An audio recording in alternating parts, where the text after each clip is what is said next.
क्या किसी ट्रिप का आखिरी दिन भी इतना खूबसूरत हो सकता है कि वापस आने का मन ही ना करे? तो चलिए शुरू करते हैं हमारा मसूरी ट्रिप एपिसोड 4 व्लॉग। आज था हमारा मसूरी ट्रिप का आखिरी दिन। सुबह सुबह होटल से चेकआउट करके हम निकल पड़े दिल्ली की तरफ। लेकिन हमने सोचा क्यों ना रास्ते के हर खूबसूरत मोमेंट को भी पूरी तरह एंजॉय किया जाए, क्योंकि जब पहाड़ छोड़कर लौटना हो तो दिल थोड़ा और रुकना चाहता है।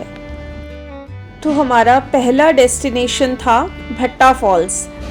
ये एक बहुत ही खूबसूरत वाटरफॉल है जो मसूरी से नीचे उतरते हुए रास्ते में पड़ता है। मसूरी मॉल रोड से लगभग 7 किलोमीटर दूर और देहरादून मसूरी रोड पर स्थित ये जगह फैमिली और फ्रेंड्स के साथ एंजॉय करने के लिए एकदम परफेक्ट है। यहाँ आने के 2 तरीके हैं, पहला सीढ़ियों और रोड के ज़रिए और दूसरा सबसे मज़ेदार रोपवे। तो हम स्टेयर्स से गए थे नीचे, क्योंकि हमने जहाँ पार्किंग करी थी वहाँ हमें रोपवे नज़र नहीं आया, लेकिन रोपवे थोड़ा सा घूमने के बाद दूसरी तरफ था, तो हमने सीढ़ियाँ ही चूज़ की। तो अगर आप रोपवे के थ्रू आते हैं तो फिर आपको इस तरीके से पहले बोटिंग और फिर काफ़ी सारे फन एक्टिविटीज़ पॉइंट्स दिखेंगे जिन्हें आप वॉक करते करते आएंगे, तो एंड में आके आपको फिर जो वाटरफॉल है वो मिलेगा। लेकिन हम पार्क करके स्टेयर्स से आए थे, तो स्टेयर्स से उतरते ही सबसे पहले हमें कुछ फूड स्टॉल्स और ये वाटरफॉल दिखा। तो यहाँ की अच्छी बात मुझे ये लगी कि यहाँ छोटे छोटे कैफ़ेज़ और रेस्टोरेंट्स भी बने हुए हैं जहाँ पर आप आराम से बैठकर अपना चाय, मैगी और प्रॉपर खाना एंजॉय कर सकते हो। इवन झरने के पास जो स्पेस है वहाँ पे भी आपका टेबल और चेयर्स ये लोग लगा देते हैं। बारिश की वजह से भी हटाया हुआ था, लेकिन यूजुअली ये वहाँ पर लगा देते हो और आप वहाँ पे झरने के बीचों बीच अपना जो गरम गरम नाश्ता है उसको एंजॉय कर सकते हो। ये इस जगह की मतलब अच्छी चीज़ थी, और ये जो एक्सपीरियंस था वो बड़ा ही कमाल था। लेकिन सच कहूँ ना तो भट्टा फॉल्स हमें अच्छा लगा, पीसफुल भी था, लेकिन कहीं ना कहीं हम उसे कैंपटी फॉल्स से कंपेयर कर रहे थे, क्योंकि इस ट्रिप में हम कैंपटी फॉल नहीं जा पाए थे। तो अगर आप मसूरी में सिर्फ एक ही वाटरफॉल चूज़ करना चाहते हो तो शायद कैंपटी फॉल बेटर ऑप्शन रहेगा, क्योंकि वो ज़्यादा बड़ा, फेमस और ज़्यादा हैपनिंग है। लेकिन अगर आप भी हमारी तरह वापसी में दिल्ली की तरफ निकल रहे हो और रास्ते में किसी एक ऐसी जगह रुकना चाहते हो जहाँ पे थोड़ा रिलैक्स कर सको, वाटरफॉल को एंजॉय कर सको, चाय ब्रेक ले सको और फैमिली के साथ 2-3 घंटे आराम से स्पेंड कर सको, तो भट्टा फॉल डेफिनेटली वर्थ विजिटिंग है।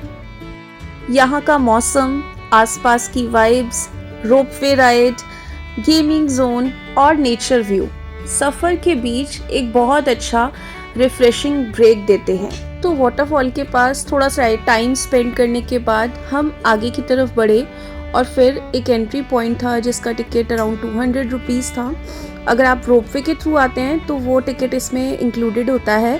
तो जब हम वहाँ से इधर आए तो यहाँ इस तरफ बोटिंग हो रही थी और एक स्विमिंग पूल का ऑप्शन भी था। यहाँ पे भी आप स्विमिंग एंजॉय कर सकते हैं। और उसके बाद ये थोड़ा सा सेल्फी पॉइंट्स बने हुए थे, वॉक करते हुए जाएंगे तो यहाँ पर एक गेमिंग जोन भी था। यहाँ पे बच्चे आराम से कुछ टाइम स्पेंड कर सकते हैं, क्योंकि बच्चों को गेम्स का बहुत शौक होता है। तो एक फ़न एक्टिविटीज़ भी थी यहाँ पर, ऊपर बंजी स्विंग्स भी थे। तो अब हम पहुँच चुके हैं अपने नेक्स्ट डेस्टिनेशन पर, जो कि था सहस्त्रधारा।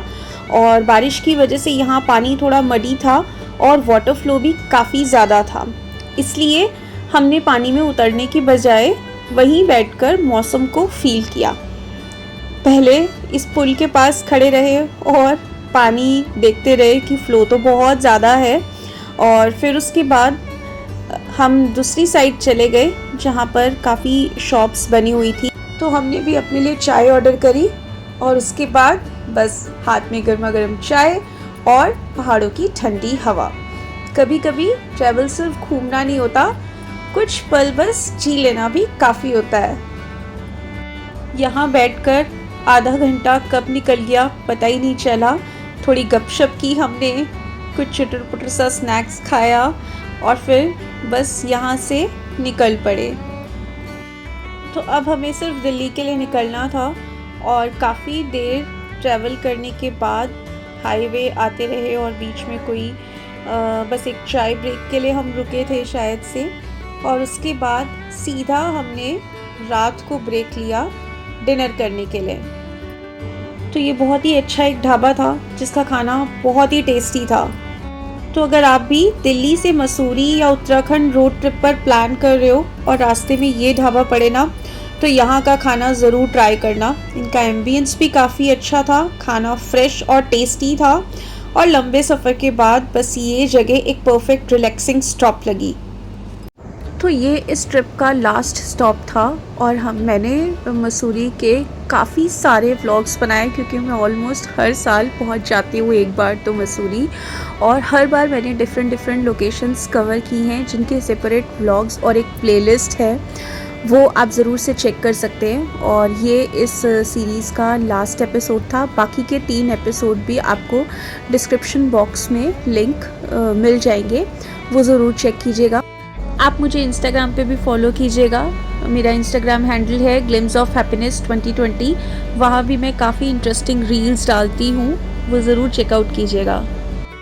और इसी के साथ हमारा मसूरी ट्रिप भी यहीं ख़त्म हुआ, लेकिन इस ट्रिप ने हमें फिर से याद दिला दिया कि दुनिया सच में बहुत खूबसूरत है, बस उसे देखने के लिए निकलना पड़ता है। इस वीडियो को हम यहीं एंड करते हैं और मैं मिलूंगी आपसे नेक्स्ट एपिसोड में फिर किसी इंटरेस्टिंग सी वीडियो के साथ। तब तक आप अपना ख्याल रखिए, खुश रहिए और घूमते रहिए, क्योंकि दुनिया बहुत खूबसूरत है।